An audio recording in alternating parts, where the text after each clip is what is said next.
According to data gathered and reported by Finbold, it is estimated that 10.2% of the global population using the internet owns some form of cryptocurrency.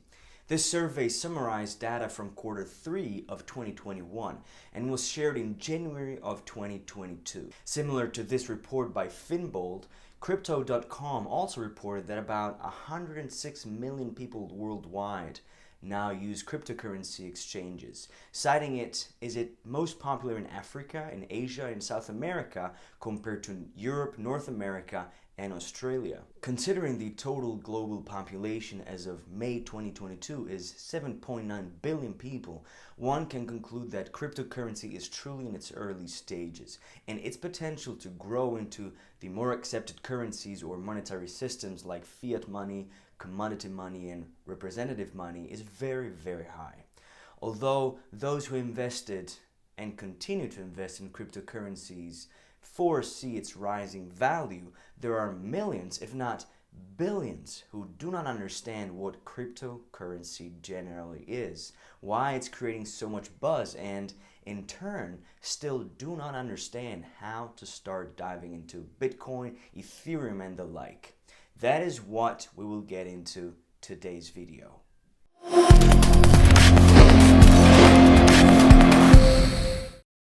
Hey everybody, I'm Matteo from Crypto Nights, and today I'm here to spread awareness on what cryptocurrency is, the most popular and leading cryptocurrencies out there, how cryptocurrency works, and how to get into it. Also, what are the current risks of concerns for cryptocurrency? This can hopefully shed some light on what you or your friends still don't understand about the vast and quickly growing crypto space. Consider this video to be your guide to everything cryptocurrency, your Crypto 101.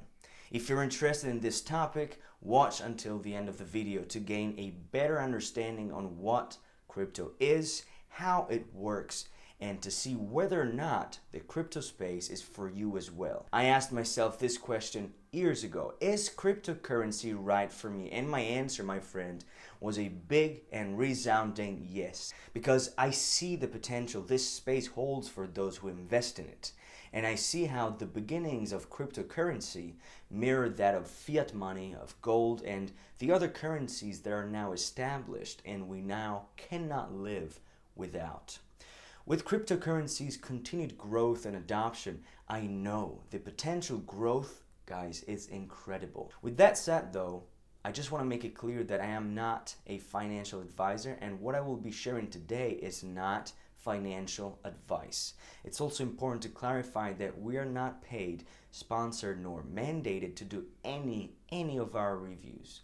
My main goal in sharing these videos on Crypto Nights is to educate and share the latest on cryptocurrencies. It is essential that you research on cryptocurrencies you're interested in to make the best decision for you and your portfolio.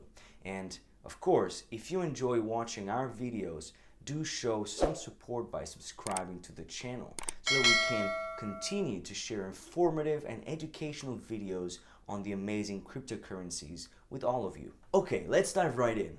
So what is cryptocurrency, and where and how did this all begin? Firstly, let's dissect cryptocurrency. Cryptocurrency is a combination of cryptography and currency. Cryptography makes use of advanced math to secure funds and to ensure no one else spends them but the owner of the funds themselves.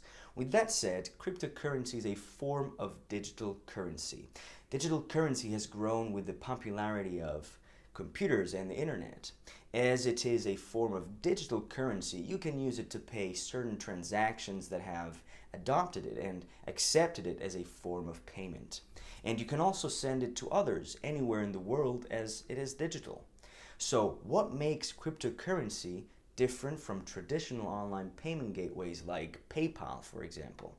Well, traditional online payment gateways are owned by organizations. These organizations hold your money for you, and when you want to spend it, you need to ask the organization first to transfer on your behalf. When it comes to cryptocurrency, though, there is no such organization. You, along with those who use the same cryptocurrency, can serve as your own organization or banks by running free software. In this kind of system, no middleman is required. This technically means you're able to communicate directly through your computer with other people's computers.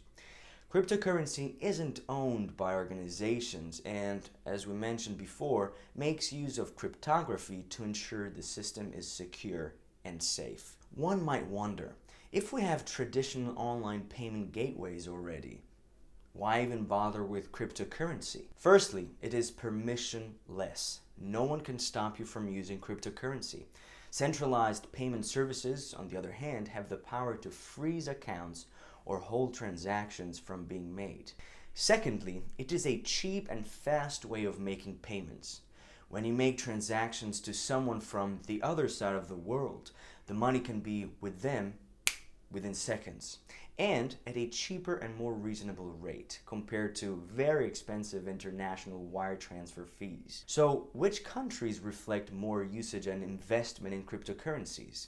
As we mentioned earlier, Crypto.com has reported that cryptocurrency continues to be on the rise in Africa, in Asia, and South America, specifically citing Nigeria, Vietnam, and the Philippines, Turkey, and Peru as the top investing crypto countries. America's number of investments are seemingly increasing, though with its report showing that as of 2020, 6% of Americans use or own crypto.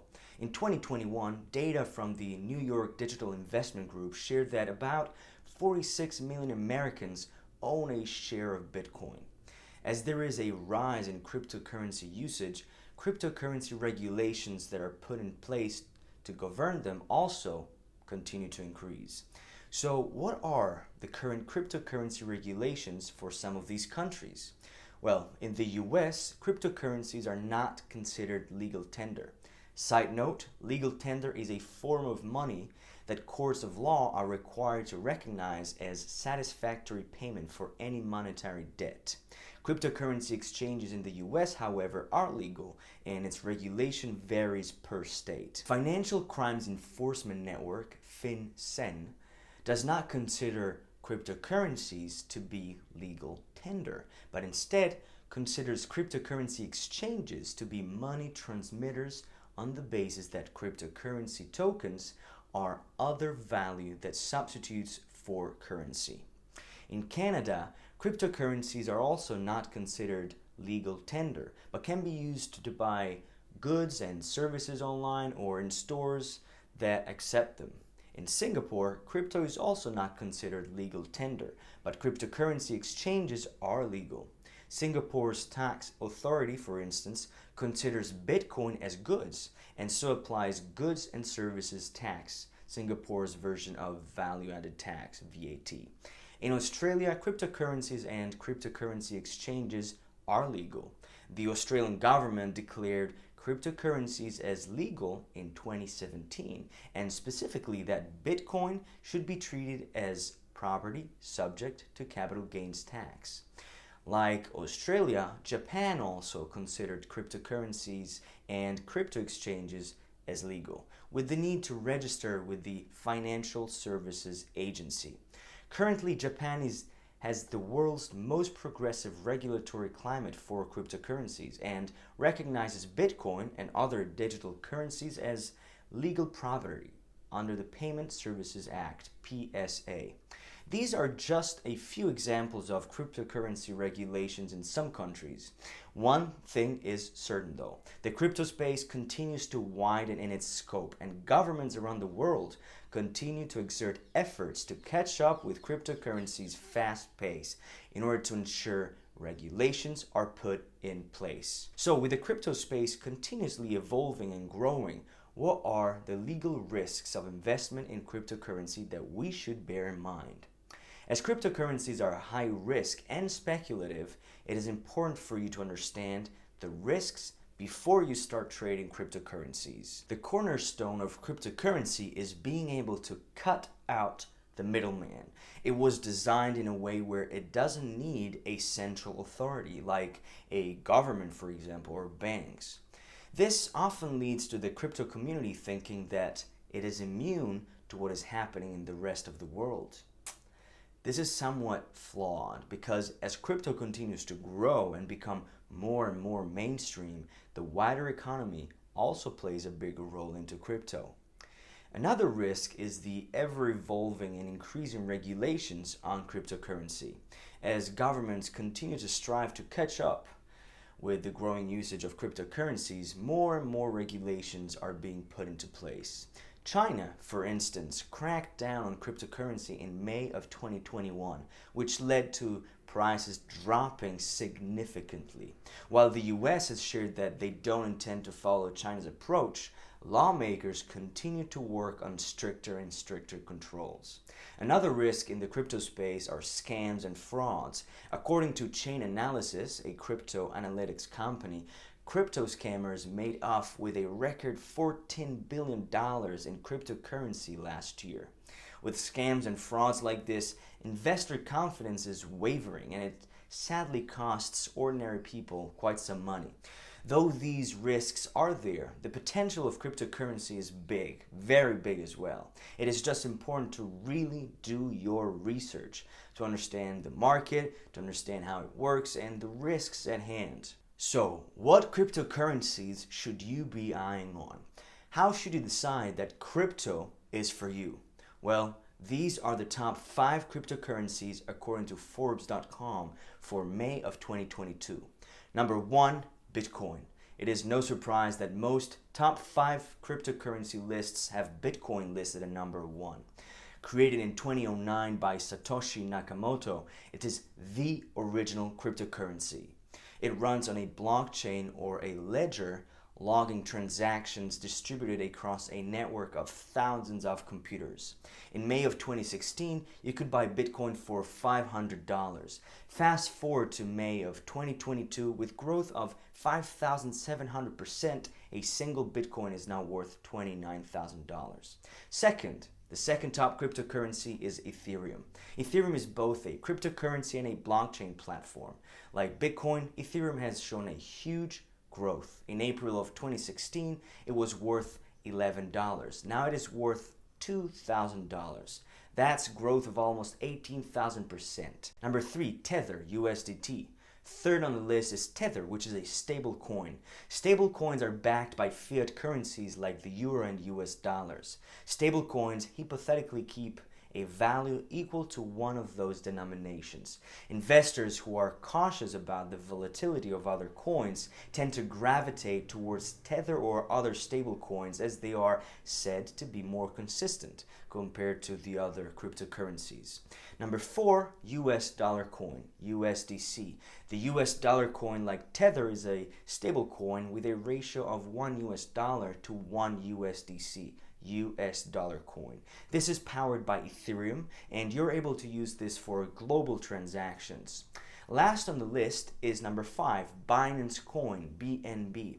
Binance is one of the largest cryptocurrency exchanges in the world, and Binance Coin is a form of cryptocurrency that you can use to trade and pay fees on the exchange platform. Beyond facilitating trades on Binance, it now can be used for payment processing, for trading, or even booking travel arrangements. In 2017, BNB's price was just $0.10. In early May of this year, it was listed at $279, which reflects a growth of approximately 280,000%. Other cryptocurrencies that are doing really well are XRD, Binance USD, Cardano, Solana, and Dogecoin. If you decide to get into cryptocurrency, I'm really excited for you. But once again, I am not a financial advisor and this is not financial advice. As shared earlier, it is imperative that you do your own extensive research to see if the crypto space is right for you.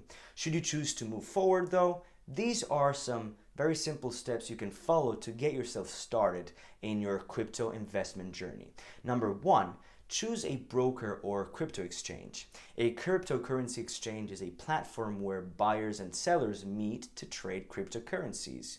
Some of the most popular cryptocurrency exchanges are Gemini, Binance.us, and Coinbase. Number 2, once you've chosen your cryptocurrency exchange or broker, you can sign up to open an account with it. And this involves verifying your identity, which is very essential to prevent fraud and meet federal regulatory requirements. You may be asked to submit a valid ID and to upload a picture. It is only after the completion of this process that you can start buying or selling cryptocurrency. Number 3, to be able to buy crypto though, you need to make sure you have funds in your account. And to do this, you need to authorize a wire transfer, or you can also use your debit or credit card. Number 4, once you're verified and you have funds in your account, you can start investing in cryptocurrencies on the cryptocurrency exchange. Number 5, it doesn't end there though, as cryptocurrency exchanges are not backed by protections like the Federal Deposit Insurance Corporation, and they are at risk of theft or hacking, which leads us to the next step.